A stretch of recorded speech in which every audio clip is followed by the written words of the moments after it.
সুপ্রিয় বন্ধুরা, আজকে চলে আসলাম আরেকটি রেসিপি নিয়ে। আমি আজকে তোমাদের তৈরি করে দেখাবো চিকেন ডোনাট। চলো তাহলে প্রস্তুত প্রণালীটি দেখে নিই। এখানে নিয়ে নিয়েছি আমি মুরগির হাড় ছাড়া মাংস, আর নিয়ে নিয়েছি পাউরুটি। এগুলো আমি এখন ভালোভাবে মিহি করে ব্লেন্ডার করে নেব। ব্লেন্ডার করা হয়ে গেলে একটি পাত্রে আমরা ঢেলে নেব। ব্লেন্ডার করে নিয়েছি। এখন আমরা দিয়ে দিব ধনেপাতা কুচি, কাঁচামরিচ কুচি, স্বাদ মতো লবণ, দিয়ে দিব হাফ চামচের মতো হলুদ, আর দিয়ে দিব হাফ চামচের মতো মরিচের গুঁড়ো। এরপরে দিয়ে দিব আমি আদা বাটা, রসুন বাটা, জিরা বাটা 1 চামচ করে দিয়ে ভালোভাবে সবগুলো মিশিয়ে নেব। এখানে একটি ডিম নিয়ে নিয়েছি।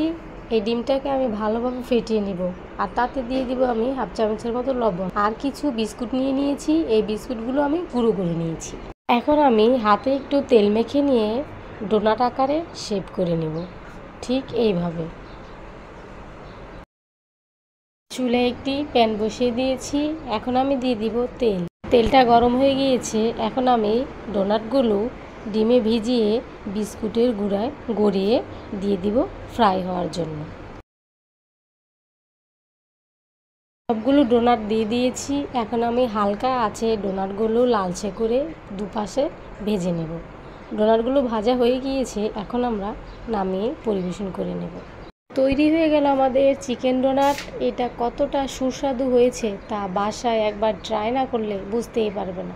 তাই বাসায় অবশ্যই একবার হলেও ট্রাই করবে। ভিডিওটি ভালো লাগলে শেয়ার করবে। সবার ভালো এবং সুস্থতা কামনা করে শেষ করছি। আল্লাহ হাফেজ।